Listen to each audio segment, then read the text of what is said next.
Hoy nos metemos de lleno en la historia de uno de los clubes más viscerales, más legendarios del fútbol sudamericano, el América de Cali. Y es que su historia es una montaña rusa de gloria, de caídas y de un renacer que de verdad demuestra que el fútbol es mucho, mucho más que un simple deporte. Uf, esta frase es que lo clava, lo resume toda a la perfección. Porque, a ver, hablar del América es hablar de un sentimiento que simplemente desborda, ¿no? De una lealtad que es a prueba de todo y que define no solo a un club, sino a toda una ciudad. Así que vamos a ver, ¿de dónde viene toda esa pasión? Vale, pues para entenderlo todo tenemos que viajar atrás en el tiempo. Vámonos a los orígenes. Todo arranca un 13 de febrero de 1927. Imagínense la escena, un grupo de chavales en Cali que deciden montar un club. Pero ojo, no querían un club cualquiera, querían que fuera un reflejo del espíritu de su tierra, alegre, un poco rebelde y sobre todo muy competitivo. Y es aquí, justo aquí donde nace el mito. Corría el año 1931 y deciden vestir completamente de rojo. Y claro, con ese uniforme llega el apodo que iba a infundir respeto, por no decir temor, los Diablos Rojos. Y que nadie se confunda, ¿eh? El diablo del escudo no era una simple mascota, para nada. Se convirtió en el símbolo de su astucia, de su irreverencia, de ese fuego competitivo que al final definiría su identidad para siempre. Claro, porque todo diablo necesita su propio infierno, ¿verdad? Y ese, sin duda, es el Estadio Pascual Guerrero. A ver, desde 1937 esto no ha sido solo un campo de fútbol. Es que hay que imaginárselo, más de 40.000 almas rugiendo a la vez. El sitio se transforma en un auténtico infierno rojo, una caldera. La presión para el equipo rival debe ser insoportable. Es el corazón donde la pasión escarlata late, pero con una fuerza brutal. Bueno, y ahora nos vamos a la época dorada, a la era que de verdad cimentó la leyenda del club. Hablamos de un tiempo en el que el América de Cali no es que solo dominara Colombia, no, es que se convirtió en una auténtica máquina roja imparable y se ganó el respeto de todo el continente. 5. Hay que quedarse con este número. Para cualquier hincha del América, este número es sagrado. Y no es para menos, porque representa un hito que parece sacado de una película. Una auténtica gesta que, a día de hoy, ojo, ningún otro equipo en Colombia ha logrado igualar. Ganar 5 títulos de liga seguidos. Fue una auténtica dinastía. Y el arquitecto fue el mítico Gabriel Ochoa Uribe. Aquel equipo desplegaba un fútbol, bueno, vertiginoso, letal. Entre el 82 y el 86, el América fue, sin más, el dueño y señor de Colombia. Imagínenlo, año tras año, victoria tras victoria, la leyenda se iba haciendo más y más grande. Hasta que, ¡pum!, en 1986 llegó la culminación, la quinta estrella consecutiva. Pero claro, no todo era un camino de rosas. Esa dominación total en Colombia tenía una cara B, un poco agridulce. La obsesión por la Copa Libertadores.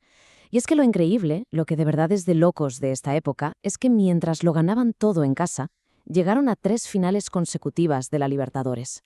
3. La gloria estaba ahí, a tocar, a minutos, pero se les escapó de las manos. Las 3 veces. A pesar de eso, que nadie se equivoque, el mundo entero sabía que ese equipo era uno de los mejores del planeta. Y para que nos hagamos una idea de la dimensión de la que estamos hablando, aquí va un dato que es simplemente asombroso. En 1996, la IFFH, que es la Federación Internacional de Historia y Estadística de Fútbol, ¿a quién creen que puso como el segundo mejor club del mundo? Pues sí, a la América de Cali, solo por detrás de la Juventus de aquella época. Una auténtica barbaridad, un hito sin precedentes para el fútbol colombiano. Pero ya se sabe cómo son estas grandes historias, ¿no? Siempre tienen sus momentos oscuros.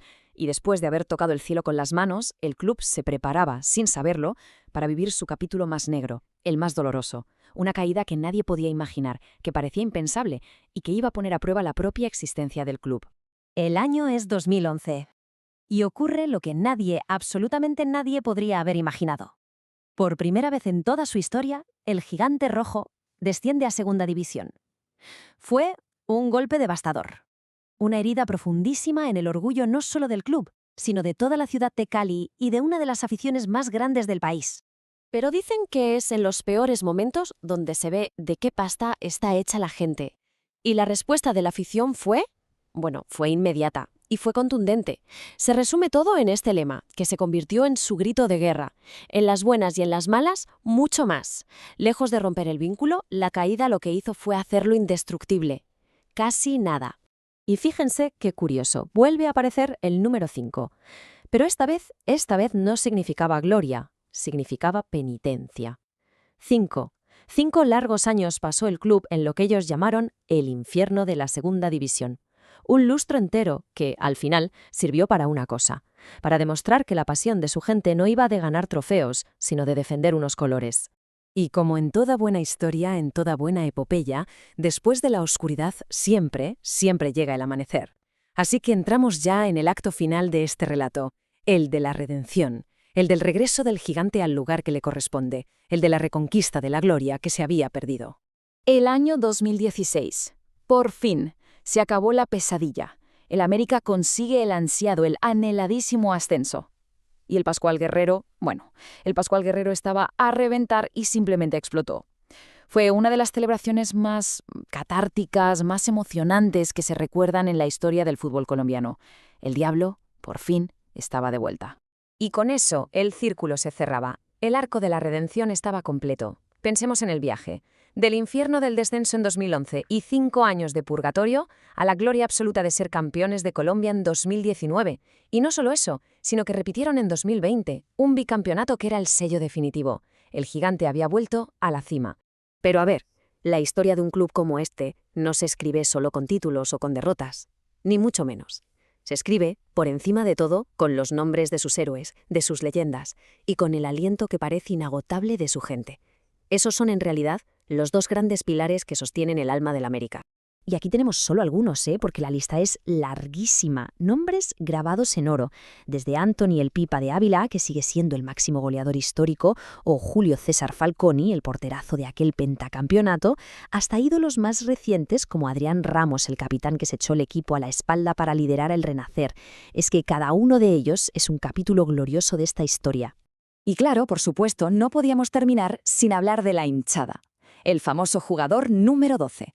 Su lealtad quedó demostrada de una forma que es sencillamente increíble. Rompieron récords de asistencia estando en segunda división. ¿Quién hace eso? Esa fidelidad a prueba de bombas, ese carnaval de cánticos y humo rojo en la grada, es la prueba definitiva de que esta pasión no es solo fútbol, es la identidad de una ciudad entera. Al final, yo creo que el punto crucial es este. Y esta frase lo resume de maravilla. Para sus millones de seguidores, el América de Cali va mucho más allá del deporte. No es un equipo al que sigues, es algo que eres. Forma parte de tu identidad. Es un sentimiento que pasa de padres a hijos, que se hereda y, sobre todo, que se defiende. Y me gustaría terminar con una pregunta, una reflexión. Toda esta historia del América de Cali, con sus ciclos de gloria increíble, de sufrimiento atroz y de redención épica, parece que nos demuestra que sí, ¿no? Que hay sentimientos que, lejos de apagarse con el tiempo o con las derrotas, se hacen más fuertes, arden con más ganas en la adversidad. Así que la pregunta es, ¿puede una pasión ser realmente eterna? Bueno, pues el Diablo Rojo parece que tiene muy clara la respuesta.